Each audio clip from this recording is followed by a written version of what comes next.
बच्चों ये आपका बोर्ड का 2022 का पेपर है हिंदी का क्लास 10th का, जिसका विषय कोड है 801 कोष्टक में ए। ये पेपर का कोड आया है आपका। और आपके लिए जो है समय निर्धारित किया गया है वो है 3 घंटा 15 मिनट का, और पूर्णांक इसके लिए 70 नंबर निर्धारित किए गए हैं। 15 मिनट जो आपको वो प्रश्न पत्र पढ़ने के लिए निर्धारित हैं। और साथ ही जो है यहाँ पर सबसे पहला जो क्वेश्चन है वो सही कथन सुन करके जो है उसको पहचान करके लिखना है। इसके बाद जो है प्रश्न आप देखते चलिए। पेपर आपका जो है ये अभी आज ही हुआ है, तो ये 2022 का जो है बोर्ड का पेपर है। कोड आपने देख ही लिया है। तो यहाँ पर देखिए कृतियों में से किसी एक कृति के रचनाकार का नाम लिखना है, ठीक है। और यहाँ पर भी एक रचना का नाम लिखना है जीवनी विधा की। फिर उसके बाद में अगला प्रश्न दिया हुआ है परीक्षा गुरु किस गद्य विधा की रचना है।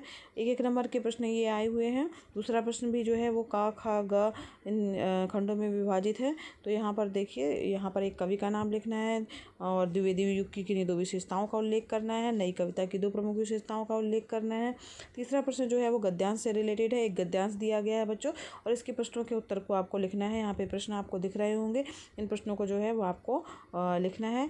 और इसी का खा दिया हुआ है, यहाँ पर भी एक गद्यांश दिया हुआ है, और इसमें भी जो है वो प्रश्नों के उत्तर जो है वो आपको लिखने हैं। इसमें भी प्रश्न दिए हुए हैं, उससे संबंधित प्रश्नों को आपको लिखना है। जो चौथा प्रश्न है आपका पद्यांश से रिलेटेड है, और यहाँ पर एक पद्यांश जो है उसको आपको संदर्भ सहित उसकी व्याख्या करनी है। यहाँ पर आपको सामने पद्यांश दिख रहा है।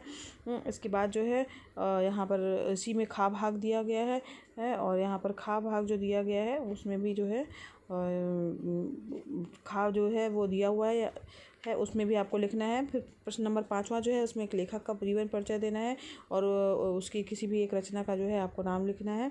तो यहाँ पर देखिए 3 ऑप्शन दिए गए, उसमें से किसी भी एक को आपको लिखना है, ठीक है। इसके बाद एक कवि का जो है जब जीवन परिचय देना है, तो और उसकी साथ ही रचना का नाम भी लिखना है, किसी भी एक रचना का नाम। यहाँ पे सूरदास राम नरेश त्रिपाठी और माखनलाल चतुर्वेदी जी दिए गए हैं। फिर इसके बाद संस्कृत जो है वो गद्यांश है, उसका संदर्भ सहित जो है हिंदी में आपको अनुवाद करना है। ये दिख रहा होगा, तो यहाँ इसमें अथवा आया हुआ है, या तो ऊपर वाला कीजिए या तो फिर नीचे वाला कीजिए।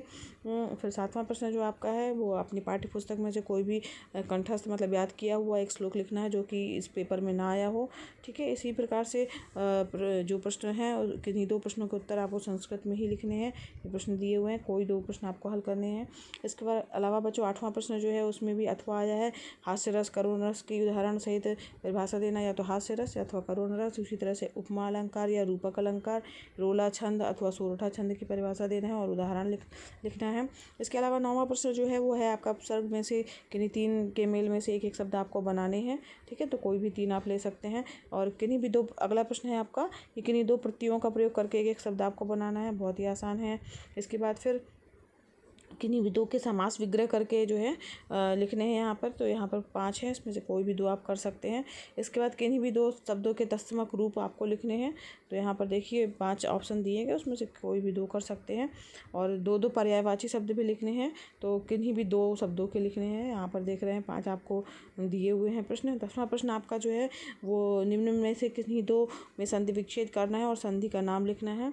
तो ठीक है, यहाँ पर आप कोई भी 2 कर सकते हैं। फिर अगला प्रश्न है आपका तृतीया विभक्ति एकवचन के रूप में लिखना है। इसमें भी ऑप्शन दिए गए हैं, उसमें से कोई भी आप चुन सकते हैं। फिर धातु लकार पुरुष वचन का उल्लेख करना है आपको, कोई किसी भी एक का। फिर उसके बाद अगला क्वेश्चन है 2 वाक्यों का संस्कृत में अनुवाद करना है। यहाँ पर जो है 4 विकल्प दिए हुए, 2 आपको करने होंगे। फिर 11वां प्रश्न है आपका वो एक विषय पर जो है आपको निबंध लिखना है। यहाँ पर जो है 4 ऑप्शन दिए गए, किसी भी एक विषय पर आपको निबंध लिखना है। इसके अलावा जो है पठित खंड जो आपने पढ़ा होगा खंड काव्य, उसके आधार पर जो है किसी भी एक प्रश्न का उत्तर देना है। तो यहाँ पर जो आपने पढ़ा है उससे रिलेटेड प्रश्नों का जो है वो उत्तर देना है। उसमें से अथवा है मतलब किसी भी एक का ही उत्तर देना है। यहाँ पर आप देख रहे होंगे उसमें से जो आपने पढ़ा है उससे संबंधित जो है प्रश्न में से 2 में से किसी भी एक का उत्तर आपको देना होगा। इसके अलावा बस बच्चों यहाँ तक आपका पेपर है। इसमें यहीं तक ये जो है पेपर आपका आया हुआ है, और 2022 के लिए ये यूपी बोर्ड का पेपर है।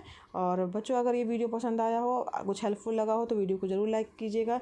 और साथ ही बच्चों चैनल पर नए हैं तो चैनल को सब्सक्राइब कीजिए। और इसके अलावा भी बच्चों चैनल की प्लेलिस्ट में जा करके आप विज़िट कर सकते हैं, वहाँ पर अलग अलग जो है सब्जेक्ट की प्लेलिस्ट बनी हुई है, वो आपके लिए हेल्पफुल होगी। धन्यवाद बच्चों, मिलते हैं नेक्स्ट वीडियो में।